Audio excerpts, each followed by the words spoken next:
Wiscasset's nuclear power plant didn't explode. It just stopped paying the town. From 1972 to 1996, the Maine Yankee nuclear power plant on Bailey Peninsula made Wiscasset one of the few places in America where the electricity you light your houses with also paid your property taxes. The plant generated roughly 119 billion kilowatt hours, funded some of the lowest property taxes in the country, and let a tiny coastal village punch way above its weight in schools, services, and civic architecture. Then, in 1996, the plant closed after safety problems proved too expensive to fix. The nuclear piggy bank went quiet. The tax cushion vanished.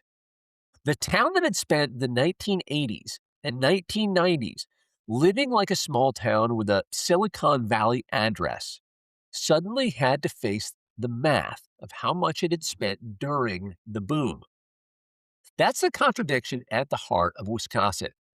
The prettiest village in Maine also has a permanent nuclear aftermatter conversation with the state and the federal government.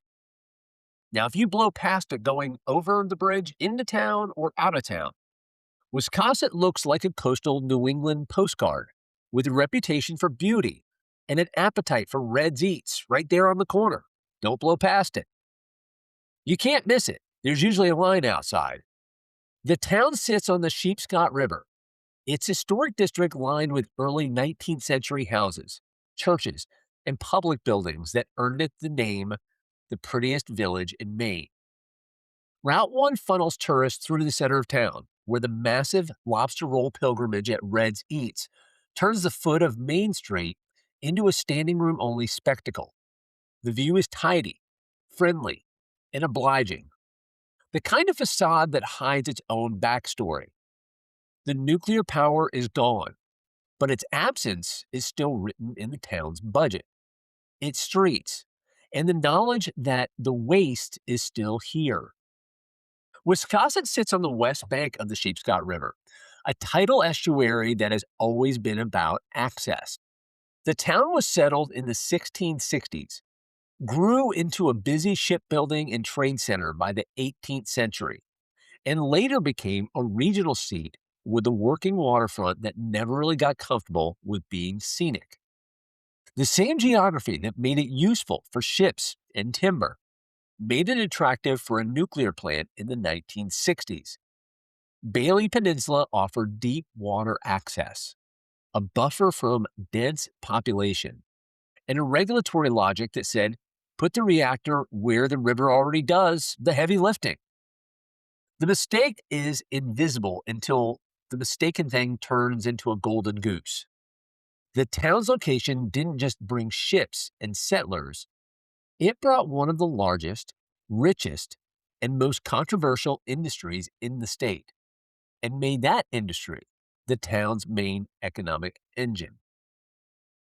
For 4 decades, Maine Yankee was not just a power plant, it was Wiscasset's patron. The plant was a 900 megawatt pressurized water reactor built in the late 1960s and operating commercially from 1972 to 1996. It employed hundreds of people, generated enormous electricity, and paid so much in local taxes that the town could fund public services and school systems at a level that dwarfed most communities of its size. During the nuclear years, Wiscasset's property tax burden stayed low while the town kept investing. The town built a multi-million-dollar community center in 1998, 2 years after the plant's closure, using money still flowing from the residential tax base. The old Yankee revenues were like a delayed paycheck for a decision made in the 1970s. The town thought it was prosperous. The plant thought it was temporary. The town found out the difference later. The ghost in Wiscasset is not a single founder. It's the town's own fiscal imagination. Residents enjoyed the benefit of nuclear-funded schools, roads, and civic life, but they never really learned what it would cost to keep those things going without the plant. The town is still discussing the plant's legacy in the language of lawsuits, tax exemptions, and spent fuel storage disputes. The independent spent fuel storage installation near the old site holds 540 to 550 metric tons of spent fuel in 60 concrete capped steel canisters, and the federal government is still failing to remove it despite legal obligations. Wiscasset is now in legal fights over state tax breaks that would strip up to 1.6 million per year from its budget because the storage site is classified as pollution control equipment. The town that once had a power plant as its patron now has a nuclear waste facility arguing for exemptions while the town tries to keep the lights on. Wiscasset's existential industry is memory dressed as preservation. The town is still a major tourist stop, largely because of its historic district in Red's Eats, which I highly suggest, but I believe may still be cash only, which also has become a Route 1 icon. People line up for lobster rolls, gaze at 19th century houses, and walk over the bridges that feel like they were built for the kind of wealth that no longer lives there. The infrastructure from the nuclear era remains, but the tax base that justified it shrunk. Roads, schools, community buildings. They were built or expanded when the town assumed the future would look a lot like the plant funded present.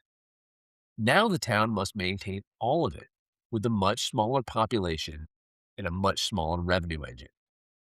That contradiction is the town's identity.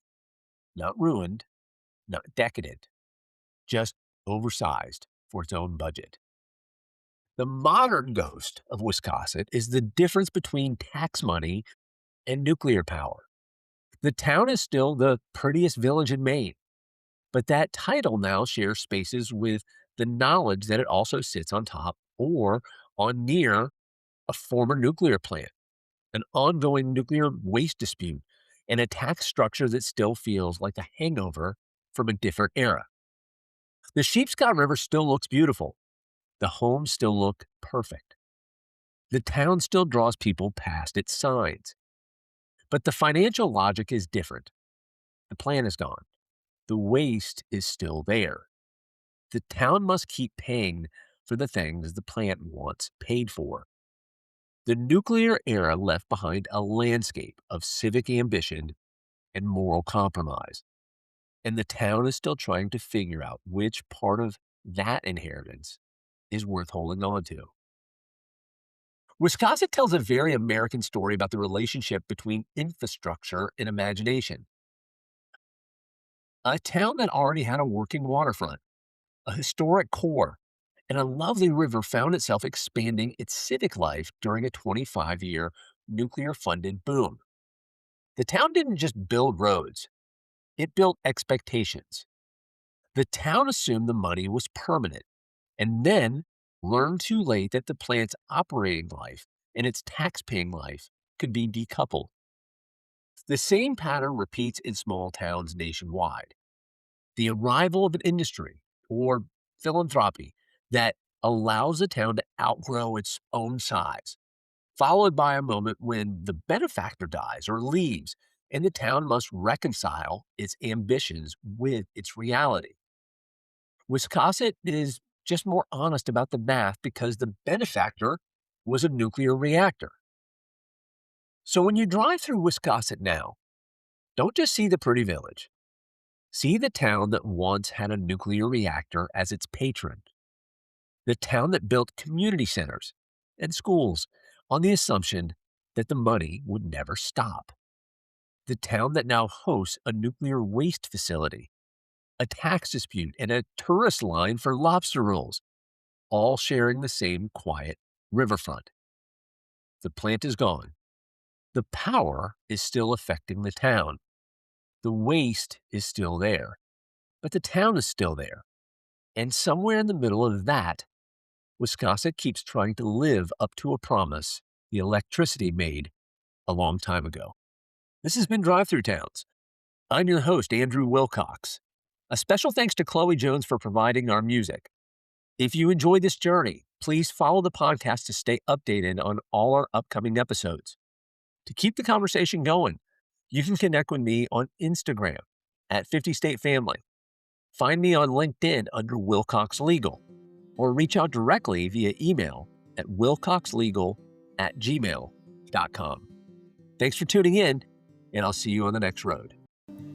'Cause I was wandering free on an American dream with a million things to see and do. But it's all good, I'm fine. Had the time of my life, 'cause I did it all.